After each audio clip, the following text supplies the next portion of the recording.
In 1947, a young Italian chemist joining an 11-year waiting list. At the Morgan factory in Malvern, Sir John met the sales manager, Derek Day. Well met. Nice to see you. Yes, pleased to meet you. Well, you're the guy I've always wanted to meet, the non-sales manager. That's true, yes, yes.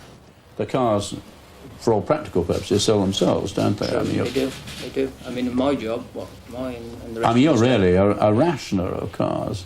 Well, yes, if you'd like to put it that way, yes. It's demand against production, and, you know... But I mean, you know, production is something you can do things about.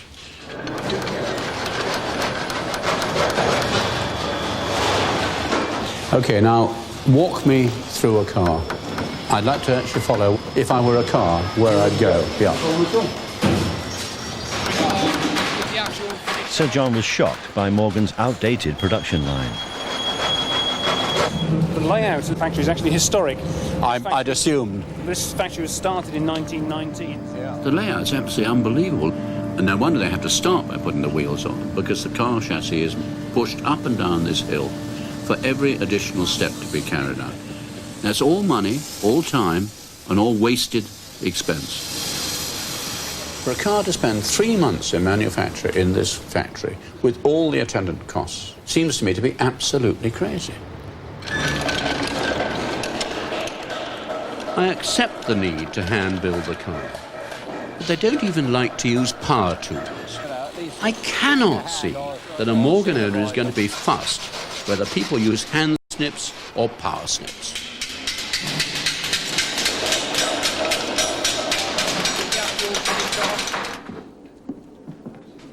Sir John went to deliver his verdict to Charles Morgan and his father, Peter.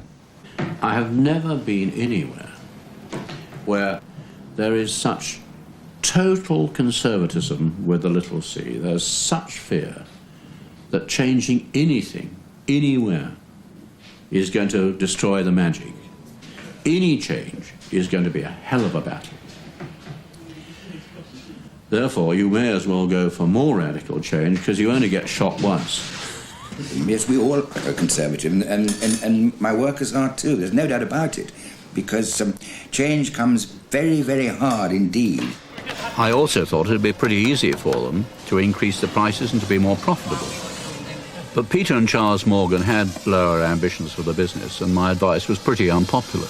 You would like to think that all your customers are magnificent people, but when one of them then sells his order on for £1,000, £2,000, which you see none of, you begin to wonder, well, was he a very nice customer for a Morgan, or was he just a speculator in Morgan car prices? Well, and if so, but you might also, do we want those sort of people? You know, not really. Not Oh, really. come off it. You might also begin to wonder why you don't put your price up.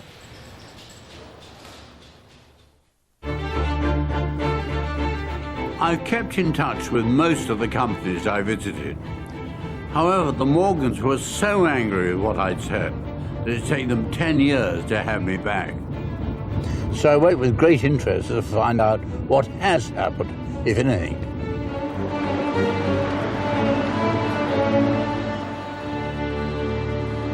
Hello, Charles. Hello. How nice to see you. Yeah, what a wonderful day, too. Charles Morgan has now taken over from his father as managing director. Right one, though. I'll take you around the factory. I'll talk you through some of the changes. But let's head on off. OK, great. I must say, I hope we have a better meeting of minds this time than we did last time, anyway. Yes.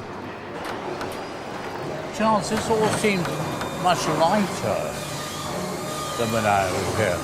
Have you done something to the buildings as well, or not? Well, we painted. Well, that's revolutionary for a start.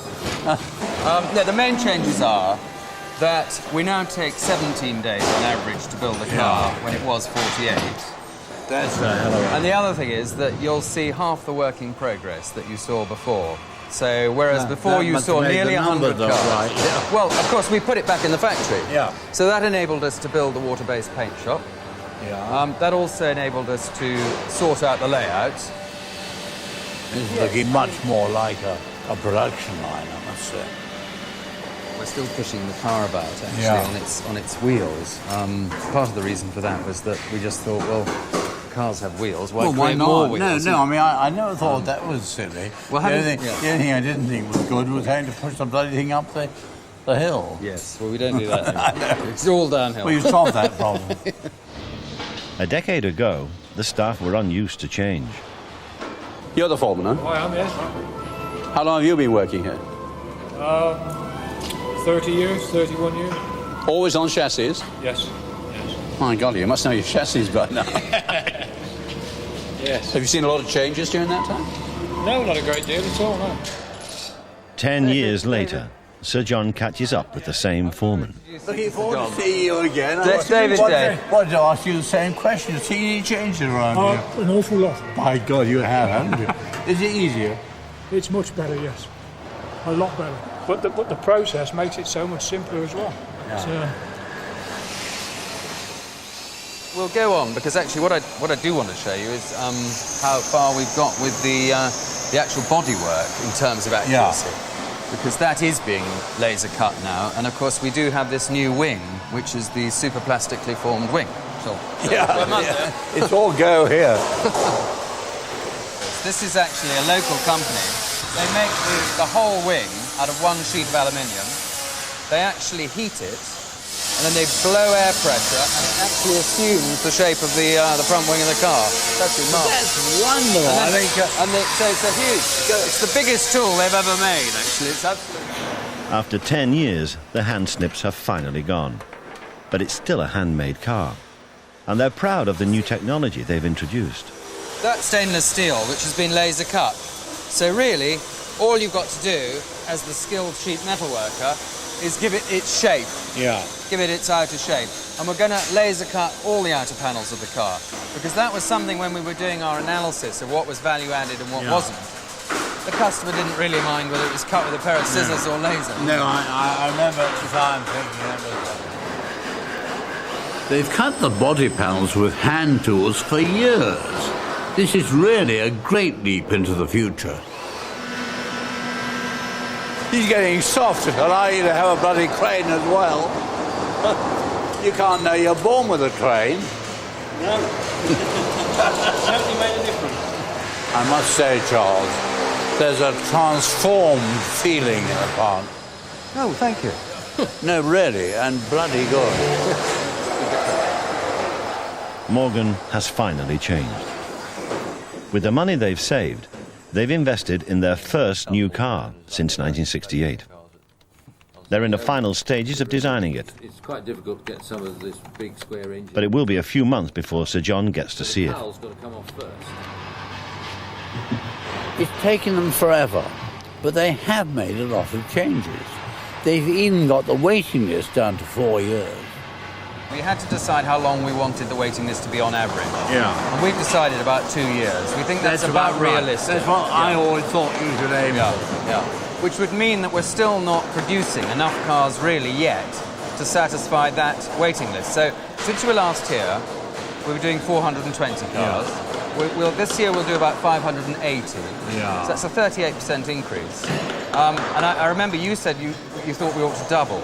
I think personally, in 3 years' time, we'll be doing about 700. So we won't quite have doubled.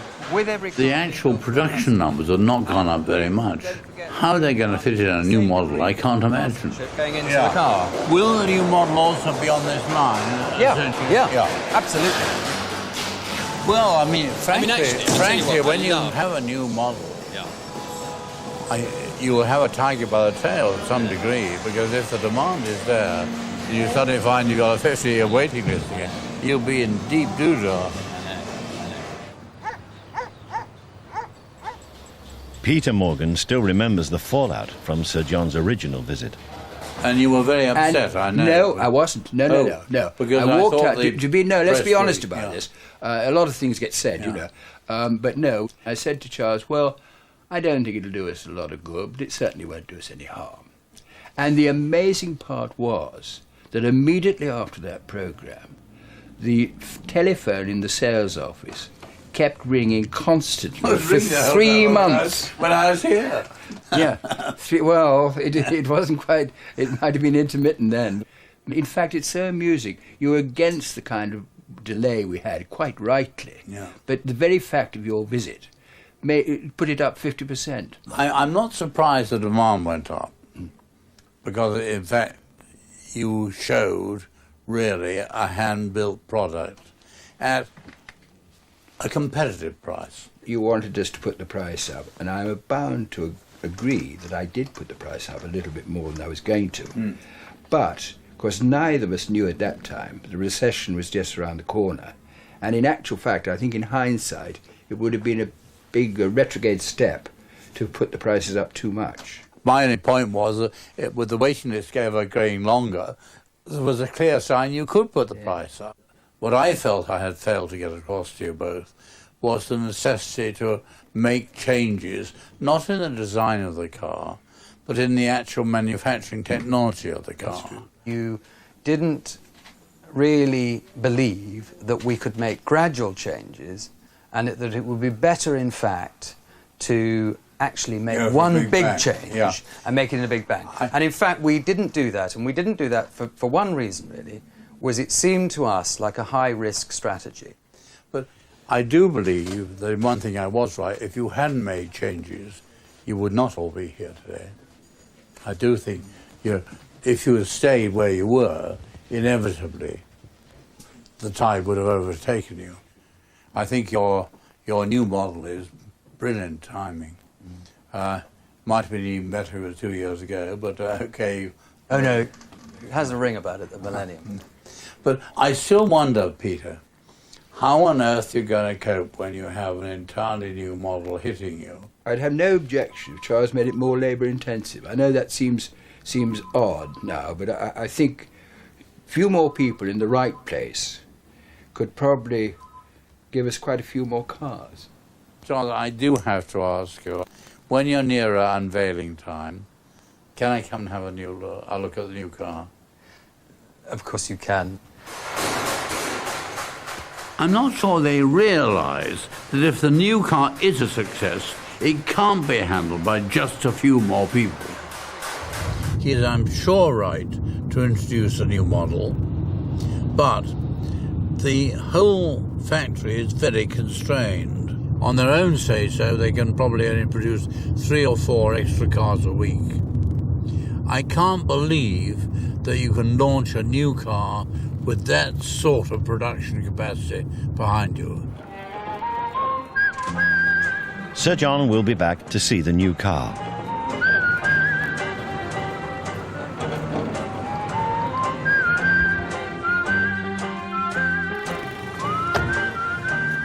It's 10 months since Sir John advised Sidney that if he was going to move from military toys to a girls' toy range, then he must go slowly. What we have at the moment is this, it's a lady vet in a Jeep. It looks a rather familiar Jeep, if I may say so. I think I remember it with the machine gun up there. Yes, it's we have a military Jeep, but a Jeep is a Jeep. A 4-track is a 4-track. She could put a stethoscope in there when she wants to rest it. That's a prototype ailing sheep, I think it is. What is it suffering from? Just it looks bloody miserable. It's got a very limp back leg. Yeah, one short on the other too. That's right. Yeah, the vet's been at him. It is a sheep. We were considering coming out with a full concept, which means we're coming out maybe with 12 to 20 items. Yeah. After careful consideration, and also listening to you to a certain degree, not too much. First time ever. We've decided just to go with one item. Yeah. For the year 2000. And that's a one-off. It's the starter to it. If that sells through as we expect it to, we will then go step by step and improve the range. Well, good luck. And I must say that seems a very sensible rate of entry into the market. The only thing that worries me, Sidney, is there are quite a number of other toys in this area now. That's right. We will be probably 40 to 50% cheaper. I'm not giving you just a sales pitch. It's a fact of life. So the thought would never have occurred to me. Sydney has always survived by operating at the bottom end of the market. but I'm relieved that he's not bet the whole company on this new girl's toy. At the beginning of the year, Sydney still manufactured 10% of his toys in the UK, with the rest made in China. Now he has some bad news for Sir John. It's been a difficult week. I myself have written to my suppliers and telling them that year 2000 we'll not be producing in the UK. We're employing at Triang about 400. Now, the future, we will actually employ in the UK probably no more than 7 or 8. But the balance has shifted. 8 Brits, 700 Chinese. Hopefully it works. There's no certainties, no guarantees in life, as I'm sure you're aware of. Only guarantee in business is a business will always change. And if you don't change with it, you're dead. When I think that Triang was the world leader in toys, not just the British one, when I think that the Chinese could never have produced these things without us giving them the market, the design, the quality control, and so on, I find this makes me feel a bit miserable.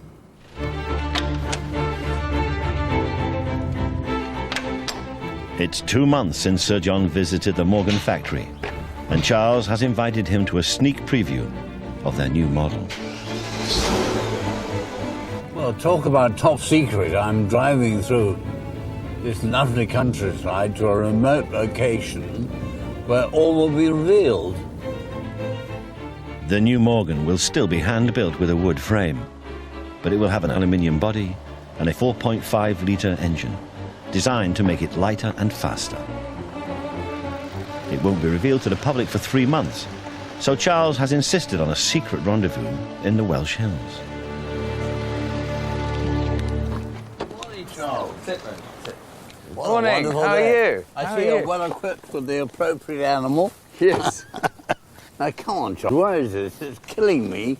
All I see is an empty trailer, and much so I've been trying to imagine how he has succeeded in making a modern-looking car, which still is a classical Morgan. Unusual in a way. Most people do it sometime before. Oh, that's brilliant. Oh, that's great. Very, very clever, Charles. And as you rightly said, you can still see it as a Morgan. But it's very definitely a different generation. It is a different generation, I think. You know, we had to keep that spirit of the 1930s. I mean, as my father, says, the most exciting-looking cars were built in the 1930s. And this car will be easier and quicker to build, will it?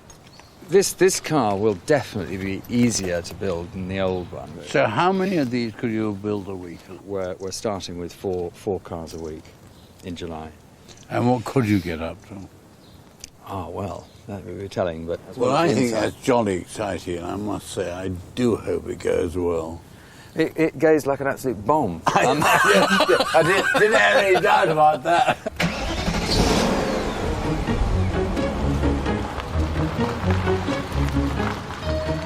I would not have believed that Morgan had the will or the ability to change as completely as they have. But in a way, Morgan is an example of the whole of Britain. If we do not change faster than others, we're going to be out of business. It is change or die.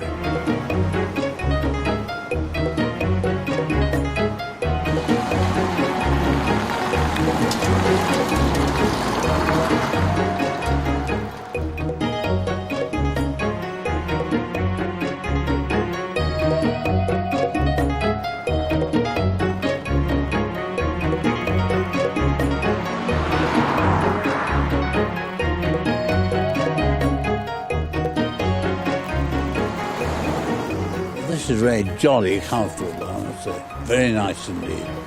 Right. I reckon you're going to have an 11-year waiting list again.